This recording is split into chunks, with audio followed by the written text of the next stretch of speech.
Hello and welcome to From the Edge. My name is Nicole Anderson and I am your host for this podcast series. This podcast series is recorded in Dubai and it is our aim to bring together great minds and fresh voices from across the innovation debate. We are looking to have conversations with people that are authors, futurists, CEOs, business builders, and leaders in their field, talking about frontier technologies and emerging business models. Our aim is to shine a light on the UAE at this very interesting time in history and have a positive conversation. Today, I'm super excited to have my guest, Subhorov Roy, who is with me and has an incredibly interesting and eclectic background. Subhorov started his career in FMCG and really got under the belly of how consumers build their lives and consume products and services. He then moved into financial services for about a decade, where he worked with HDFC and HSBC and got to grips with product distribution and sales, in involving himself in broad-based financial services for consumers, lending and saving. He then went into the real estate world, where he got to grips with how real estate investors and developers cut their jib, so to speak. And through that experience, he was able to not only set up, but also run two very interesting businesses in India. So today, Subhorov is based in the UAE and he has an illustrious title, and he is a multi-factor individual working across strategy and digital initiatives in his current role. I'm absolutely delighted to have you with us today, Subhorov. Thank you so much for joining us. Thanks, Nicole. It's been an absolute pleasure, and thanks for such a nice introduction. I didn't even realize that I've done so much, but it's been an absolute pleasure to be with you. Thank you so much. Oh, no, it's a pleasure. I mean, I just love colorful people, right? I love people that try different things. And what's life about if you can't, and I think that's really where I wanted to start the conversation. So I've done my best attempt to give a chronological take on your career. Yeah, and you've done it really well, much better than what I do. But for someone who's gone from in the consumer world of FMCG into financial services, then into real estate, and then blending not only those core disciplines, but also technology is like so unusual. So tell us about the Subhorov, the real person behind that. I mean, outside of, what is super personal, of course, what makes you tick and what's really aided you on your journey to have, so many disciplines and to land up where you are today? Yeah. Okay. So, I mean, Nicole, while you make it sound so interesting, but yes, as an individual, I always believe that whatever role you are into, you have to understand the persona of the profile that you have been handed over, and you have to just learn along. And you cannot just feel that you know the best or you know the most. You have to just learn from the very basics. So FMCG taught me to be very, very grounded. FMCG taught me how to interact with the people who actually give you those cold drinks and your, kind of day-to-day cigarettes and all that. We were interacting with those kind of vendors who were there in the market. And I was with Pepsi. So Pepsi is always the rival of Coke. And that's the fight that we used to all get into on a daily basis. Coke is doing this, you have to do this. So you're always on your toes. And that's where I learned how the distribution system works. I mean, how ready you have to be on a daily basis. It's a fight that you kind of play along every day. So that was my journey with Pepsi, where distribution was the key factor that we realized, along with branding and product launches and how you make it feel available in the market so that the consumers actually see it to believe it. So positioning your product in the fridge, which is visible, or the refrigerator, which is visible, and the consumer comes there. the simple things that if you go there and ask for a cold drink and the vendor tells you that, okay, I have Coke which is chilled, Pepsi is not chilled. So that's where the flip happens. And there's no brand loyalty as such. And the loyalty is held by the vendor at that point in time. So those were various learnings which I had that Pepsi. And then, of course, the pivoting was to financial industry. And I really thank my mentor, the person who recruited me at that point in time. And he took the chance of taking a person from a different industry. And back then, financial industries or the banks were not very keen to take people from other fields. And that was my big break to come into this sector. Did I start enjoying in the beginning? Probably no. Slightly less exciting than because it was goods. It's basically you are actually interacting with customers, their requirements, their needs. Then what I realized is that you are actually making a huge difference in their lives when you are actually kind of approving a loan. You actually are giving them a loan for some requirements that they have, a desperate need they might have, or they're purchasing something which is their dream home, and so on and so forth. So that's where I started interesting. Every person had a different story. Every person's requirements were different. So that's where I started finding it much more interesting. But then again, distribution played a very, very critical role there also. That's where my strength from my earlier stint came into play. So that's where I could, kind of get the brand to a large distribution platform with various distributors whom used to call direct selling agents for the bank. Yes. The typical DSAs, which we used to call at that point in time. So that was the journey where I started in the eastern part of the country, the Calcutta or Kolkata as you call it today. And then I transitioned to Mumbai, which was the financial hub. And that's where the real exposure started, because that's where the number of transactions, the disbursement volumes, the kind of people, the HNI portfolio, I got exposed to all of them. So that's where the interesting part started. So HDFC, HSBC were all, fabulous organizations to learn, to gain knowledge, to understand the credit side of the business, to understand how the portfolio performs, how you actually sell that portfolio to gain more funding for disbursements and all that stuff. So all these various aspects. HSBC also was very interesting because it was a bank which is present in so many countries, and different countries had different rules, and you couldn't just do something new unless you had an ecosystem which is approving what you want to do. And I remember we had introduced one product which was done by HDFC, but we wanted HSBC to do it. And I had to convince people across 4 countries in a call. They were all in that call. Someone from Hong Kong, someone from London, someone from US, someone from, I think, Singapore. And I had to convince everyone that this product will give them the boost that they wanted in the market. At the same time, it is safe. It will not be, the credit rating of this product will be good, and it will definitely not lead to any kind of, stress portfolios at the later stage, because it's backed by solid mortgages and solid I would say, real estate assets. Right. So that was a very interesting part. So that was a huge learning for me also, how to, manage multicultural thought process and all that stuff. So that was my banking journey. But then moved to Cushman and Wakefield as real estate, because I felt that, okay, I have done the lending side.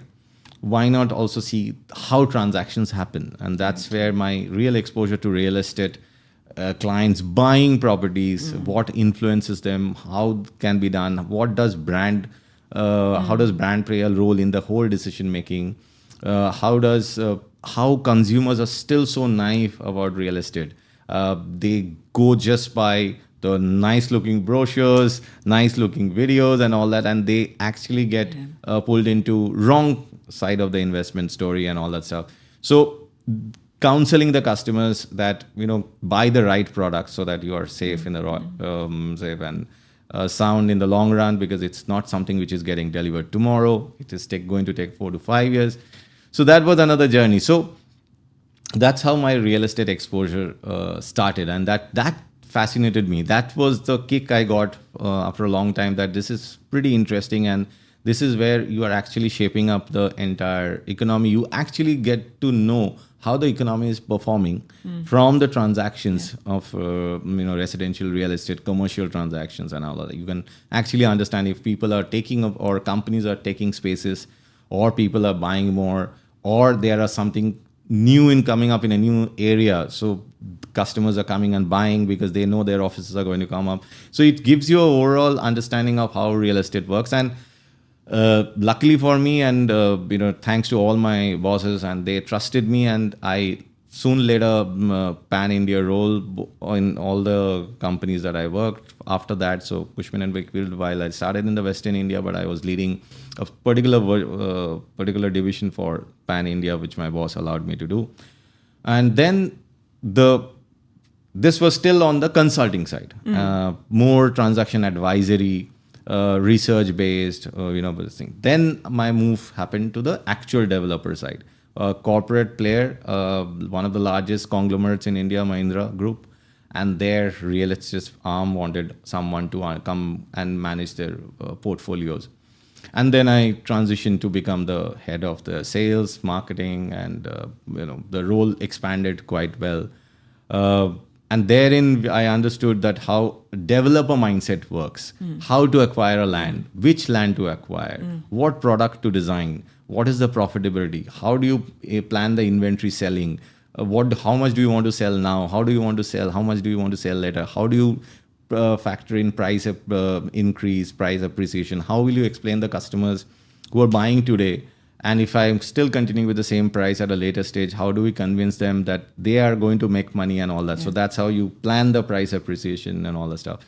Construction period, how much money do you need for construction? How much is the profitability at the end of the day? So all these numbers were real time. So that's very, very fascinating, because that exposure was not there when you are in the consulting study. You were managing on the this thing. So that, and then the last assignment that I did in India, that where I played a role as a CEO, where you actually manage from a land acquisition till the handover of the project. So that gave you the full exposure. So from end to end as how the cycle works. And that's where I started dealing a lot with technology, because that's where we had to figure out that how we can ensure that the customer journey is smooth, how the customer journey is kind of taken care of from the time they buy and we hand over, seamless, integrated, and all that stuff. So we started that process at that point in time.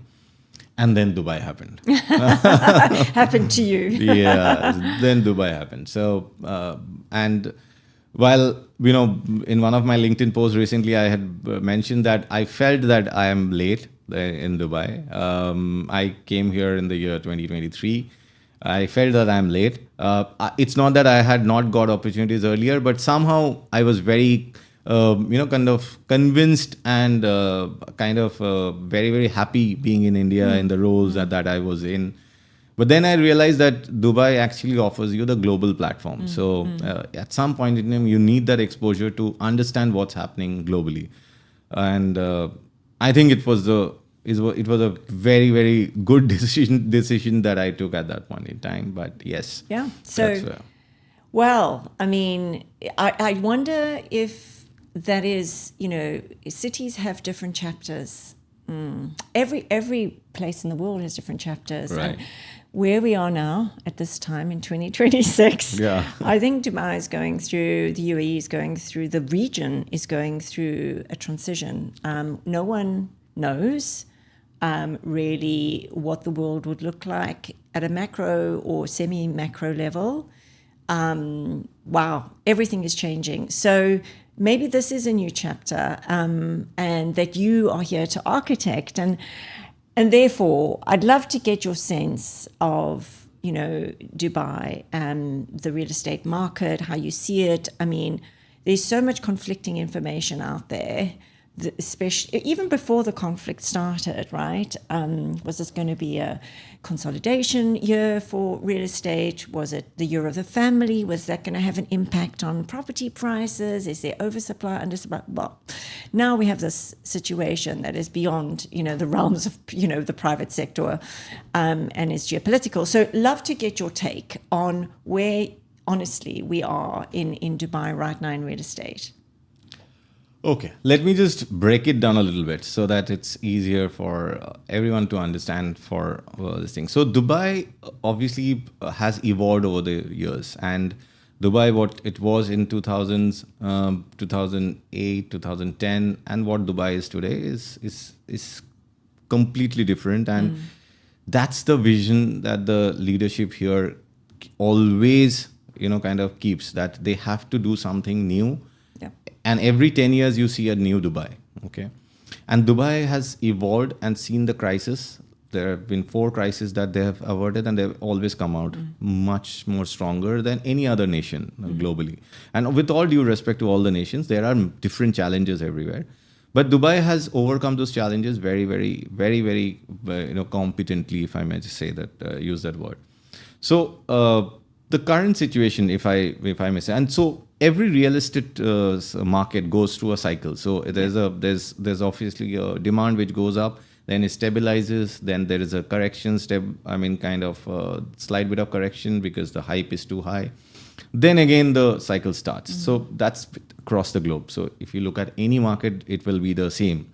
So when people always said that Dubai is done, Dubai is finished, Dubai is done, that's gone. That those days are over. Yeah. Dubai has established itself as one of the best cities to live in, and that's been proven with numbers. And it's not something which is if someone says that no, these are all artificial numbers. No, these are real numbers. Yeah. It's publicly available, and developers have clocked those kind of numbers. There's no shying away from that. So, I mean, just my previous organization where it's in the Guinness Book. I mean, Guinness Book in one day, 8 hours, 10 billion worth of inventory was sold. So it's a fact, and that was the platform that I developed on which the sales had happened. So it was completely touchless, and it was completely. That is a Guinness Book entry? Yes. Wow. So 10 billion inventory in 8 hours, and that record has now been broken in 2025 December by clocking on 11 billion. So same organization. Same organization. Yes. Oh my goodness me. So of course these numbers are staggering, and that which shows the, you know, kind of confidence that investors, end users who believe in real estate, they have in Dubai. So these numbers are not going away anywhere. So if you just look at last year's off-plan, which you call it under construction or off-plan transactions, it will be somewhere about 350 billion AED, and it's a humongous number for a city which is there. So it's evolving, and of course the bull run that we always see, it consolidates, it stabilizes, and that's where people were they were thinking that Dubai will slow down and all. It's not slowing down. It's about consolidation, because prices will also they will also take a breather. People will also take a breather. But the advantage with Dubai is that they are constantly evolving. So the population is increasing. And as you have growing population, aspiring population, people would love to kind of buy real estate. That's what we have always seen. And the golden visa plan, which Dubai introduced, it changed the overall way people look at real estate. So, and a lot of people across the globe started buying Dubai because it is an excellent hub because you just can go anywhere. It's so easy to set up business here. In a day or in 3 days, 4 days, you are up and running. That's what the government has envisioned for the entire country. So I don't think there is any stress. Yes, the current geopolitical conditions, which is beyond anyone's control, and no one even imagined that this will happen. And when such some things like this happens, it always puts all the investors, in a kind of a process where they want to pause their decision Holding making. pattern, yeah. They just want to see, okay, is it going to continue? And believe me, when I'm speaking to multiple investors, their plans of buying in Dubai has not changed. They're just saying two things. One, we just want to wait and see if it escalates. Then we have also problems elsewhere. This is not only a Dubai problem; it's a global problem. Of course. So we also need to manage our business or our jobs and all that stuff, and we have to figure out whether those things are continuing, so that if I invest here, I'm not in trouble or in a stress. That's one segment. The second segment is that we are waiting for price correction, because a lot of investors who have parked in money, in case they feel stressed, they will try to exit, and that's where the new investors come in. So these are the two things. Believe me, the market is saying distressed deals. I'm talking to a lot of people. They are also looking at distressed deals. But where are those deals? I mean, people are expecting 30-40% correction over the last year prices and all that. It's humanly not possible for people to give, unless there are those one or two stray deals where the client desperately needs to exit because of certain kind of challenges in his own ecosystem. Otherwise, stress deals are not there. Yes, deals are there. Developers are going to lure customers with additional, benefits, which any kind of stress situation will offer you. Dubai summers, always you get the good deals. It's always been a trend, and that's why summers have now become one of the best selling months, which used to be very, very silent otherwise. So, in a nutshell, if I just need to put it, it's a pause. It's kind of a the clients are at a pause mode. But the very interesting part which we have observed in the last 2 months is that the people who are inside UAE, they are buying. Yes. Because they have seen how they have handled this situation. And that confidence is, believe me, it's unbelievable. The kind of confidence is in the people or the citizens or the residents have shown or seen, and then this confidence is translated to transactions. So a lot of residents are now buying. That's a huge boost. But yes, having said that, Dubai is a city where it attracts investment from around the globe. That has taken a little bit of it, but we believe that it will overcome very, very soon, and we will be back to normalcy fast enough. Well, I mean, that's great to hear from someone not even from the edge, because I'm from the edge looking in. I'm definitely looking at, my options this summer. Thanks for the tip. And, I as being here, I totally understand that. You've experienced very uncertain times, and yet life has carried on, right? And I would argue business has carried on. Maybe the volume across sector is not quite there, but people just put their heads down, because if the UAE stops business, then what is it? It's not a social state, right? It's all about vibrancy of business, and so people carry on. That's brilliant. So look, that's a great foundation for setting scenes in one of the most pivotal industries in this country. Now, you straddle you have many hats, so to speak, a man with multiple skills. And one of those capabilities is your technological capability and your love of digital. And, this conversation is always about frontier technologies and the business models that could be impacted by that, but also the business models that are created potentially because of technology. So I don't want to talk just necessarily about AI, but AI and real estate are now becoming so intertwined. There's just so many areas within the life cycle of construction and right through to property management that can take advantage of AI upping the ante, so to speak. So what is your view in terms of where technology is needed and where it's adding even perhaps value to you today, if you're happy to discuss those examples? Yeah, always a subject that excites me. So yeah, you're right. So technology plays a huge role in any kind of industries, and real estate was one of the late adopters of technology across. I mean, it's still a paper pen business, as a lot of founders believe that and believe me, to some extent, I also agree that if you're buying an asset of which is worth so much, there has to be somewhere a pen and paper which needs to be there. But having said that, so I look at it from a slightly different angle. So one part is post the customer has entered your ecosystem. I also focused on the pre part, that how can a customer be reached and how can you be more flexible when you are meeting a customer and all those stuff. And that's where, as a prospect, you mean, almost as a prospect, in the funnel. Okay. So what happens is that today what we have built, and I give a lot of credit to the team members with whom I have worked. They also shared my vision, and that's where we have built that ecosystem in my previous organization. So it's funny that from a sales and operations guy, I moved completely to a kind of a people now associate me as a technology expert who's a few years back had no knowledge about anything.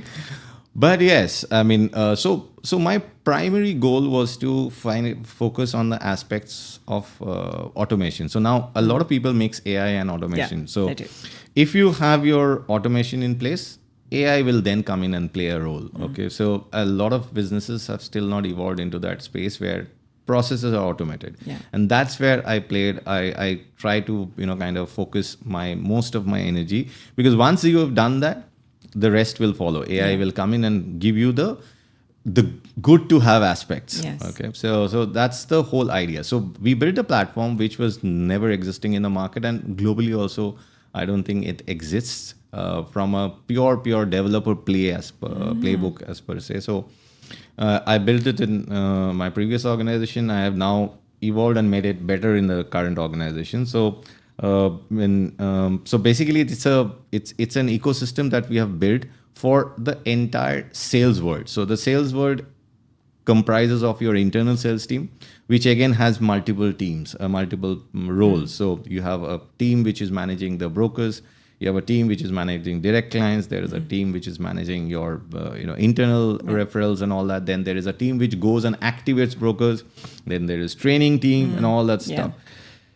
And then we have extended this platform to the brokers also. So what happens is that at your fingertips, you have the developer's entire ecosystem, which you can discuss when the client is sitting with you. You want a brochure, it's available. You want the availability of the inventory, you don't have to call anyone. It's in your fingertips. You want the bank account, it is there. You want understand the floor layout, it is there. So everything on your mobile. So the whole ecosystem or the developer's portfolio, what you need to discuss with the client, starting from which projects, what's the offer, what's the availability, what's the price, what's the sales offer, what are the various floor plans, what are the various marketing documents, everything on your fingertips, leading up to taking a booking also through the application. So if I'm sitting with you today with my application, I can actually close a deal without involving any internal employee in real estate organization where I'm working. That's how the ecosystem we have built, and this is not there globally. Secondly, when you're launching a project, you basically don't know how to launch because you are still in that Excel system, and most of the developers are still doing it on a broken system or Excel and all that. Starting from the initial expression of interest which a customer places for a new project till his unit allocation is completely digitized. It's completely on the application. And that's where I told you that with my previous organization that the entire sale which happened, and that was one of the examples, and multiple such launches we have done where there is no pen and paper, nothing. You actually have everything on the application where you can actually go on the launch day, just like earlier days, you put up a queue and people were queuing up, and you had to take about 45 minutes to 1 hour to discuss the unit and sell a unit. So you can imagine if I take 20 counters where people are sitting, clients are sitting, and they're talking with each person for about 45 minutes to 1 hour. So if I have to sell, let's say 3,000, 4,000 units in a day, how much time will that take? It will take at least 2 to 3 days. Sure. That time is now about 10 seconds. Wow. 10 seconds. So you have all the availability on your application. You know the inventory that you want to book. You can just click. In 3 clicks, your unit is assigned to you. So you have a time slot that this is your time when you can access the application. On that, you get a token number, you get a time slot. On that time slot, this becomes active. You see what are the inventories which are available. You see the layout, where you want to buy. If that unit is available, you block it and you are out. Right. So that is the first part, and then the customer onboarding happens. From there, the part which you mentioned, which is very, very critical, that their journey is again very, very well integrated, so that we are trying to build an ecosystem where clients have minimal interaction with the human connects, or human interaction is minimized, so that they can do everything. So today, just like you use an Amazon app for your daily needs, even if you want a return or anything, you rarely speak to a customer service. It's all on the application. You just do a refund and all that. So we are trying to build that entire ecosystem, that from onboarding till your handover, the more smoother the journey is, the more happier the client is, because that's where. So that's what my aim is to build, and we are on the track to do that. It will be done very, very soon. So all in all, this is something which is very, very unique to real estate. I don't think any developers have been able to do this, because it also requires multiple system integrations. So it's not about one CRM or one ERP and all that. It takes a lot of other this thing, because the whole thing, for example, if you want to, if you're a customer and you are saying, I'm a broker, I'm sitting with you, and I am saying that, okay, you're talking about this project, what is the construction status? And it's on the app. You just took it and say, this is the live construction status. So It's so am I wrong in assuming that, post essentially the kind of second part of the customer journey, you've embedded financial products? So I mean that well, I'm saying not only does it collapse the sales cycle, but obviously the conversion is accelerated. And I would assume, because you've been the architect of this, all right, in 2 phases, in 2 journeys yourself, there is a huge complexity around offering financial products to customers. So can you just touch on your experience, in financial services, and how that's come to the fore in this example? Yeah. So basically, what happens is that at any point in time when the customer comes in, and at a later stage he gets into a kind of a mortgage space and all that stuff, we are also integrating a lot of offers from the banks and all that. So we are speaking to the banks so that they can come on the platform at that stage. Okay. But typically, as Dubai is also evolving as a market, UAE as a market is evolving. Earlier, as you must be knowing, that the banks came into play only post 50% of the construction was done and all that. That those rules are now getting changed, and they're making it much more interesting and much more consumer friendly, where certain developers are now also giving at 35%. They're also trying to come down to as low as 25% and all that stuff. So once these things evolve at a stage, it will also be interesting for the customers to know what are the options that they have, which bank is offering what. And then with a click, at least the customer is interested and they want to speak to someone. Those integrations are being done. So there are also players who are aggregators in the market. We are also in talks with them to bring them onto the platform so that they can be spoken. So it's a one-stop shop for them. So they can they can actually offer the best to the client. And for us, it also helps because the client is happy at the end of the day. The aggregator knows our ecosystem pretty well. That's how you integrate, and the customer journey remains more, kind of smooth, and they understand the loan is disbursed, your collections team knows that, okay, this is done. So that's the journey I'm also trying to embed in this. This is my current year's plan, so that by December and all, we will be up and running with the full journey for the customers also. Yeah. So yeah, it's interesting. I mean, I think that's everyone can relate to that. Yeah. I mean, everyone can relate to the frustration and the friction, and also, I guess, listening to you in this conversation and knowing your invaluable experience in consumer mindsets and, property buying in a residential context is very emotional. It's an emotional decision. I mean, you see this all the time. That's why you said in the early part of the conversation, there's huge responsibility ethically to guide people on essentially what are the boundaries in terms of where they can actually go, right? Because people do get carried away. I know I have. So that's that I could definitely see you, bringing that to light in this customer journey. So, look, I wish you all the best. I mean, that's super exciting, and I hope you shout from the rooftops on that one. Thank you. So, I mean, I think we've touched enough on the UAE and Dubai, but I think there is, I guess, a vision in this very ambitious vision by the leadership of this country to put the foot on the pedal and to lead with technology almost across industry. I mean, we are showing no sign of abating with announcements coming out. AI is being filtered into almost every conversation, both private and public sector, multiple announcements. Do you think that is a call to action for the real estate market? Do you see that adoption, not necessarily of AI, but I assume it's going to be, do you see that adoption rate increasing because of where we are right now and really the multi-cross-industry dynamic happening right now?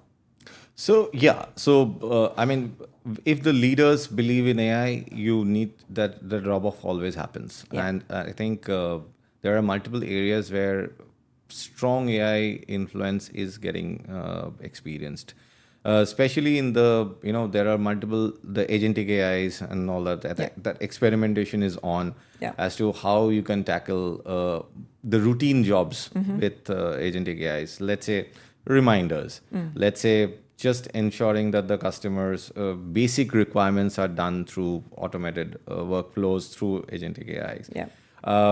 So those areas are something which is going to be very, very popular soon, and most of the leading developers will adapt to that, and they are very, very open to those. We are also doing the same.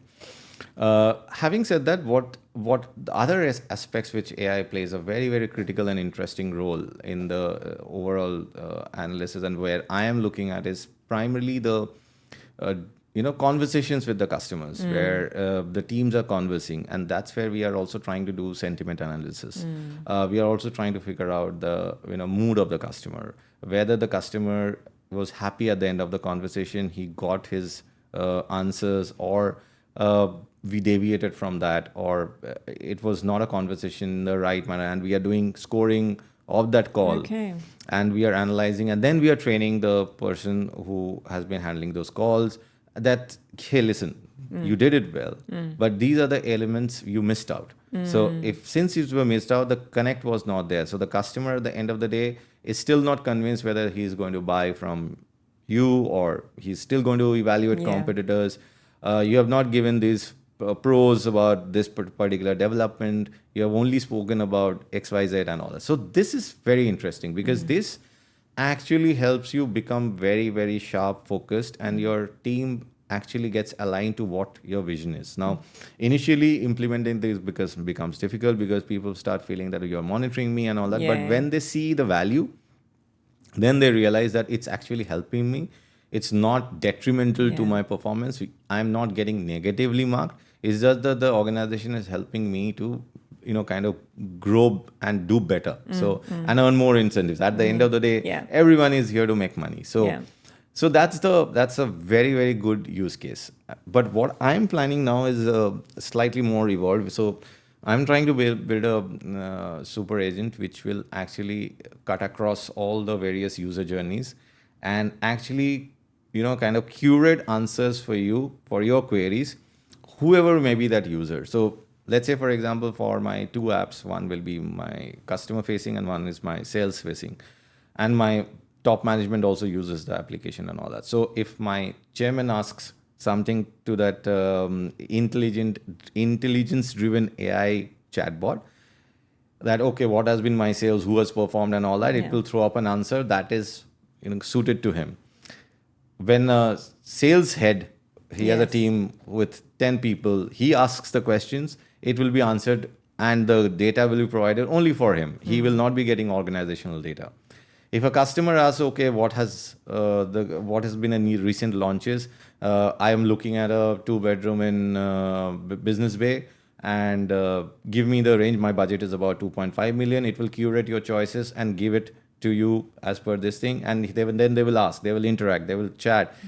You will not feel that you are not talking to a person. And slowly, as you know, the Gen Z or even us, we are also getting slowly used to talk less and chat more and try to solve issues without even a human interaction, because picking up the calls and then waiting for about 5-10 minutes because everything is now outsourced. The number of people taking your calls in the contact centers have gone down.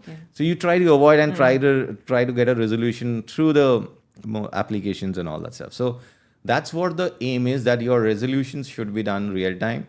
Well, not the complicated ones. The complicated ones will take time, but at least this thing. So this is a very complicated journey. And believe me, we have not found vendors in the market who have actually done that. And we are now speaking to almost like 15, 16 top companies globally to give us an understanding. And it's only sessions after sessions that we are having with them to explain what is the requirement. So extremely interesting, because it's extremely fascinating for these companies also, and these are big names in the market, and they are saying that, guys, if we can crack this, then we have done everything. So that's a very, very exciting, which is keeping me up in the night during the it's something which I'm looking forward to. Well, I mean, you've touched on a couple of things there, which is probably a whole new podcast is really the readiness, because being an operator myself and actually having assumed, right, that larger multinational vendors, right, would be ahead in this agentic race is sometimes I'm wrong. Very often I'm wrong. I've been wrong. My assumptions have been wrong. And this is, a conversation I've had with lawyers and contract people where, this outcome, this vendor outcome challenge is because everyone is learning. It makes both for a very kind of difficult arrangement between vendor and customer as these unique use cases are challenged. And the capability is still being built on both sides. And when you're dealing with AI, you're dealing with something that constantly is moving. That intelligence is constantly shifting. And so how do you make it safe? How do you make it scale? I mean, a whole different conversation. We have talked about a lot today. And I think what you've done beautifully is you've brought your personal kind of like journey together. You've talked about really quite thankfully with real core data you've brought to the fore around the industry you work in, but moreover brought to life some of the heartthrob reality of living in the city we both live in. I would like to close off with your thoughts about what drives you, what you're passionate about, where you hope to make an impact. I mean, you've talked a bit about that. And anything else you think we haven't covered in terms of positive news, right? For people that are listening for outside of the UAE, over to you. I spoke a lot. But so I'll just wrap up in a few sentences. I think the country and the city is very, very vibrant. The leaders are extremely thoughtful. They value human lives. So people like us who are staying and who have stayed throughout this period have actually experienced what living through this situation is through this crisis. And for us, lives have been normal. So our malls are open, our groceries are open, our deliveries are open, our restaurants are open. And the residents who are here have actually seen how the government took up the challenge, and they've all supported. And that's what the unity that this whole country is aspiring for actually came out in the open. So it's all good. So it's yes, it's stressful. There are tensions. There are this thing. However, I think we will overcome this. So Dubai is not going out anywhere. UAE as a country is going to still be one of the most prosperous, if not the prosperous country globally. The migration will still continue. People, the riches will continue to come here because of the ecosystem and the kind of lifestyle that it offers. So that's about the city. What I am looking forward is that this country, and I have seen the founders and the promoters with whom I've worked closely, the next gen in the business, especially in my current organization, they're extremely open to ideas. They're very, very open to new thoughts. They want to adopt technology. They just probably they did not find the person who has handled business and then moved into technology. So it's a very unique mix. I'm very thankful that I've got this opportunity over a period of time, that I transitioned from a core operations guy to a tech part, because now I understand both worlds, and that's how I can kind of understand, integrate, and then build the journeys. So that's the excitement part, because the journey is long. I want to, obviously, at the end of the day, wherever I work, or wherever I can contribute something which is meaningful, keeps me alive and kicking. And I want to continue this, because that's where I feel the whole shift in the buying patterns and all that. So the whole objective is that I want to make real estate accessible to all. I'm not talking about fractional and all that, because whenever I say accessible to all, it gets transitioned there. But accessible means globally, wherever you are, even without interacting with anyone, transparently you can actually understand what you want to buy and all that stuff. I want to get into that zone.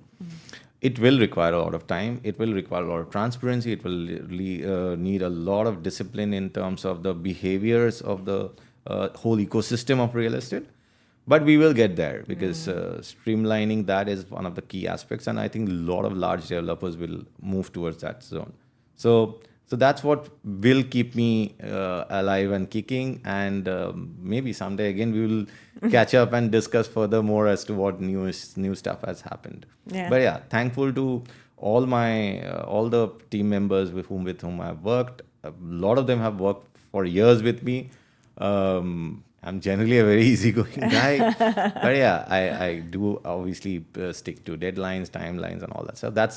That's been my core. So I'm a inherently disciplined guy. If I have to do something, I have to do something. It's not that I become this thing. Yes, if there are deviations, but self-discipline is something which I value, and that's why the team members also who have understood this have always stuck to me, and that's why I have a beautiful team. All my mentors who have over the years helped me, guided me. One of the interesting fact about me is that I rarely get hired by any consultants, the direct companies or the owners or the promoters who know me and they call me. That's a very interesting part, which I value that hard work has paid off there. So yeah, that's a summarized version. Oh, that's wonderful. I mean, there's a lot of human coming through there. And I think people think, if you're in tech, or, have a high-flying job, or you have a C in front of your title, or head of strategy, there's the human piece doesn't necessarily come through, and I'm always looking for that, right? I'm always looking for that. Subhorov, what a wonderful conversation. I took away lots of nuggets and gems myself. I can see the pursuit in you to drive through excellence in what you do, but with agility, the human touch, the ethical aspect as well, and full spectrum to really understand, whoever you are as a customer, whatever you can do, you want to serve them well and for a long journey. So fantastic. May you have a successful 2026 and beyond. We're right behind you. And see you next time. Absolutely. Pleasure has been all mine, Nicole. And I hope that you also find your dream home very, very soon. Dubai is home. So that's something you should concentrate on, and you should buy a property very real. So I'm on it. I'm on the job. Yeah. Brilliant. So thank you so much for joining us. We really appreciate your time and your viewership. Until next time, this is me signing off from the Edge podcast, your host, Nicole Anderson.